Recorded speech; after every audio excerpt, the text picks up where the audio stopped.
In this session, we're looking at D311 Crime, Harm and State. So, one of our third level criminology modules. And I'm joined by Lynn Copson, Eleni Dimo, and Matthew Cole to talk about this. Now, we've got some very interesting things we'd like you to fill in at home, please. You'll see that there are lots of word clouds. So, we'd like to know, for example, what is a drug? Which drug do you think is most harmful? Now, there are some questions there that are going to be part of our discussion, so you may not know the answer to those. But if you could add your thoughts on the first couple, that would be fantastic for now. If you don't know the answers to three things, for example, you can just press one or two responses in with a full stop and the results will then submit. So, we're taking a slightly different approach to showcasing this module, and we're going to talk about sugar and what sugar can tell us about interactions between crime, harm, and the state. Now, sugar is one of our very favourite topics here at Student Hub Live, so I'm very delighted that we're going to be talking about this. Eleni, do you want to begin by explaining what the idea behind this was? Before we begin to actually talk about what sugar can actually tell us about crime, harm, and the state, it is very important to start thinking about how we define drugs. So we would really like to see what the students think, what everybody thinks of what is actually a drug. So if we can get a couple of responses on that, and then we can move on with the conversation of what sugar can tell us. That would be fantastic. So we'd like to get some responses on what is a drug. And HJ, what are people talking about at home when they're thinking about how they might define a drug? People are talking about just a drug being any type of chemical, something that changes your thinking, something that's addictive or mind or body altering. Some people are saying a drug is something that can actually be useful as well. So maybe the way we think of the word drug has some connotations with it. A lot of people are talking about it's something that just has an effect on the body. So some people are going with a really broad definition, and others are quite specific, like a stimulant or mind or body altering or dopamine producing. Some very, very good answers there, Emily. What do you think of that? Yes, this is actually really great because the main definition of a drug is any substance that can actually affect how the mind and body works. So usually we tend to think of specific substances when we think about drugs, like illegal drugs, cocaine, heroin, cannabis, etc., or prescription drugs like morphine, codeine, or steroids. But the students are very right to say that how we actually define a drug is by its pharmacological properties, so how it affects the mind and body. So if it's a stimulant, a hallucinogen, or an analgesic, or a depressant. And some can be both. So alcohol in small doses is a depressant, in high doses is a stimulant. So, they can play on both realms in a sense. So it's really important to see that within this definition, drugs that we don't really see as drugs like coffee or alcohol or tobacco or even sugar, they are actually drugs because they do affect how our body and mind function. But because they are legal and they are widespread, we don't really see them as drugs. So I'm really happy that students think in such a broad way. No, it's fantastic, isn't it? Yep. We could get the responses now to our next poll, which is about which drug do you think is the most harmful? So we've given you a choice here of heroin or cocaine, cannabis, alcohol, tobacco, or sugar. So HJ, any clues there from people at home about which they think is the most harmful?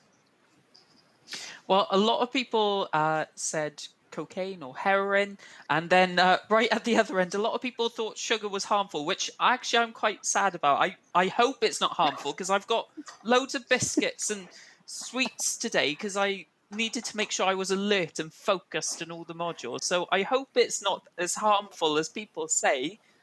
But yeah, well, perhaps our guests can tell me more about that because I'm really worried now about all the sugar I've got eating. I'm always telling you off about that as well, HJ, especially with those Yes. sugary drinks you keep insisting on drinking. I'll put them to the side for now. No, you don't. See, this is the problem. So, can I ask our panel then what they think about some of these responses? I mean, we can see that on one end of the spectrum, people are saying that the things like cocaine and heroin are seen as more harmful, but equally people are a little bit swayed, perhaps maybe because of the title and this outline of this session. What are your thoughts on what our audience have said about harm? Well, I think it's quite interesting because it sort of taps into the idea that it's quite hard to know what harm is. So we're used to kind of thinking that the criminal law or crime, what we define as crime, is crime because it's harmful. But there are lots of ways in which we can think about harm, think about what is and isn't harmful. So like Eleni, I'm really pleased that people are thinking quite broadly about these things. And that's what we really try to do in the module. We try and think about things that people might take for granted that seem, daily practices, things people do every day, and thinking how they might actually be bound up in various ways with harm. So we use the example of sugar. We also look at things like the consumption of meat. It's not all food-based, but there is a lot of food-based. Going on holiday. It's making me hungry. It's lunchtime. So yeah, just thinking about when we're talking about harm, when we're talking about crime, are we talking about the same thing? And how useful is crime to thinking about and responding to particular types of harm or different types of harm? And my dog's just joined me again. In and out like a yo-yo. It is so interesting, isn't it? And I really like the way that you're using the everyday to sort of try and interrogate some of these ideas. I mean, and one of those examples is sugar.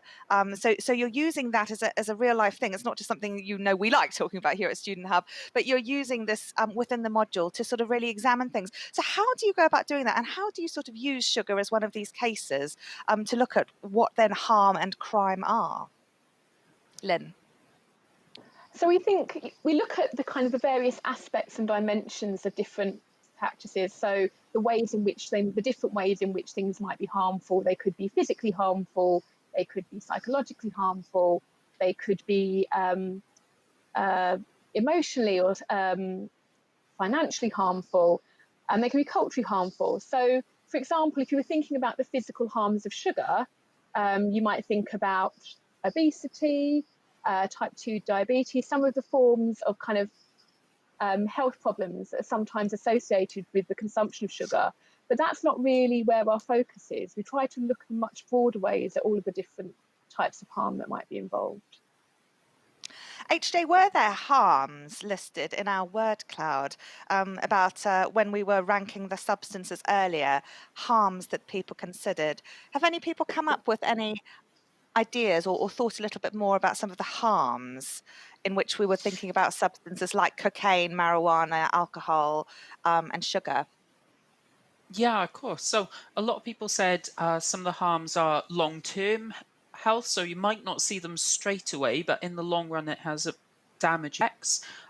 Someone said lack of control as well. So maybe it will make someone do something and they don't realize, and then there's wide effects to society, physical addiction, morbidity as well.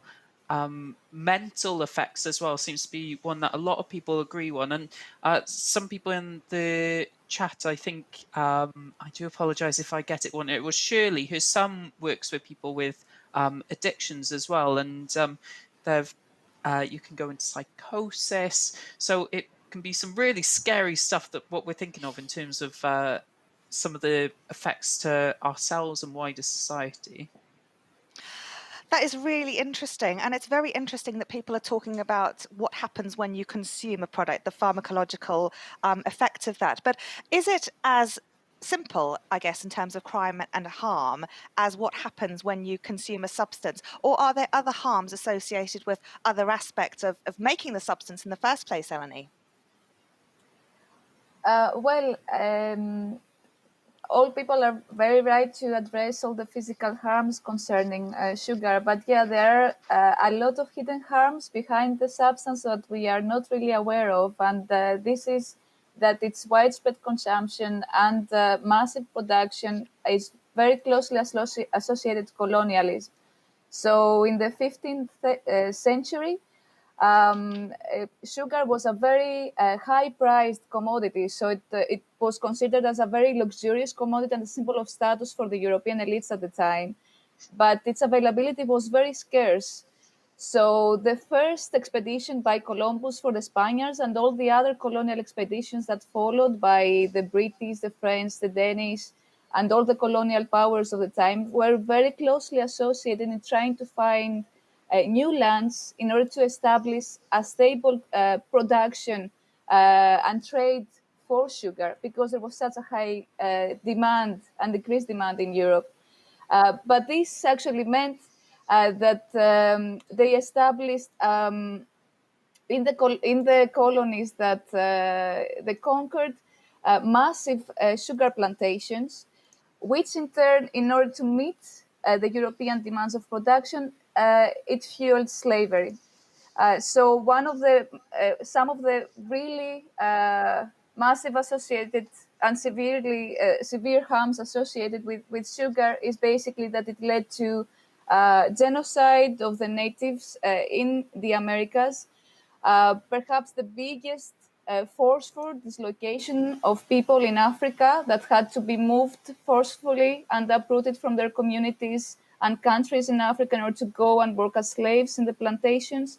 So in a nutshell, sugar actually is very closely associated to genocide, slavery, destruction of communities, and also other harms, as we will see shortly. Gosh, so if it wasn't as bad as making you obese and underpinning systematic genocide, torture, and poor working conditions, Matthew, what else has sugar got to answer for? Well, yes, as if it wasn't bad enough from Elaine's description so far, yeah. We can also add environmental harms to that list. So sugar, in common with a lot of other products, not only food products, involves environmental destruction as well, clearing of forests, for example, to create space to grow the crops. And also the story of sugar's kind of explosion as a commodity is related to the exploitation of animals as well. So, for example, the large scale exportation of cattle to feed the slaves and associated populations who were transported to grow the sugar. So that's something that the module is very focused on, is kind of uncovering the full range of these hidden harms, which we generally don't tend to think about, alongside, as the students are saying, the harms associated with consumption, which are, of course, still very important. Okay, and we've got some links in the chat for some various resources here that people can find out more about. But I'd like to go to our next word cloud, which is what do you think would happen if sugar was criminalized? Because there's an argument there that, we should be criminalizing sugar and not cannabis, for example. So let's see what everyone at home had to say about what we think would happen if sugar was criminalized. Oh, so lots of things here. Reduced obesity, a black market, revolt, revolution. Lots of words I can't see. So HJ, can you fill us in on some other of the responses people have had? Yeah, so people are saying there'll be lots of criminals probably dealing sugar, industry collapse. People would refuse to abide it if they try to ban sugar, secretive sugar addictions, unintended consequences is an interesting one as well. Leanne said earlier that the substitute for sugar is usually aspartame, and is that actually better or worse than sugar? Or there's apparently a lot of health effects of aspartame as well. So when we talk about hidden harms, maybe unintended consequences is something that relates to that. A lot of people see price increases as well, and bootleg sugar. So I think there's some people already planning an underground sugar trade. I won't say whether I'm going to be in it or not, but I'm definitely going to be hoarding my sugar with all of this talk. The things you've got going on there, HJ, I think you certainly will be, knowing you and your cakes and sweets. I mean, Len, is it as simple as saying we should criminalise? It's very clear that there are some widespread individual, local and global consequences of this. Is it as simple as saying we should criminalise sugar? Or no, and I think that word cloud is probably part of the reason why it's not as simple as simply saying we should criminalise sugar. And that's one of the things we're really trying to explore then, like what can the criminal law do in terms of, and the law more generally in terms of responding to harm. So, a lot of people might think that actually it's a bit disproportionate to criminalise sugar because, we enjoy eating sugar. So to make eating sugar a crime might seem a bit far-fetched.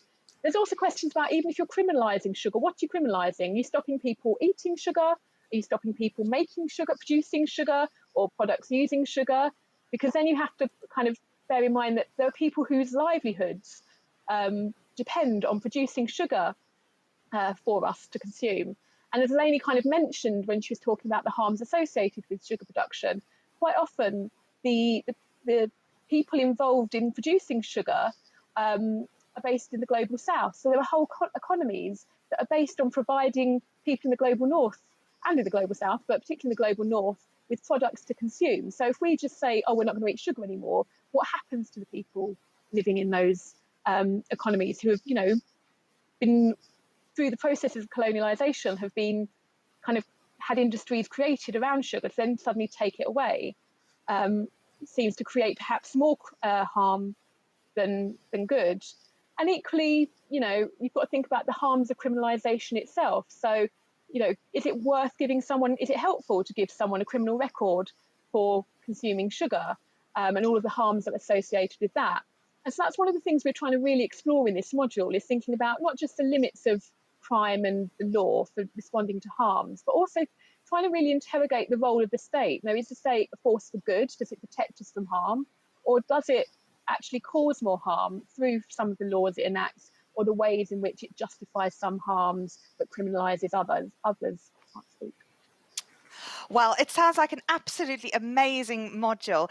We're out of time, I'm afraid, but I just wanted to thank you all for coming on, and you've given us a really wonderful flavour of some of the implications behind something that seems very simple. HJ is always telling me off for drinking my sugary, like I always have these fresh juices, and he always says, oh, there's just as much sugar as there are in my Mars bars, which we have to look up sometimes. But one of the things I particularly like about your module is that students have the opportunity to explore things themselves. So at a third level, it's really nice to have the opportunity to do an end of module piece of work where they get to look at some of the hidden harms about some areas that are of interest to them individually. So it's a great opportunity and sounds like a fantastic module. So thank you so much, Eleni, Lynn and Matthew, for joining me to share our discussions about that. I'm sure we'll be talking about that for a large amount of time this afternoon.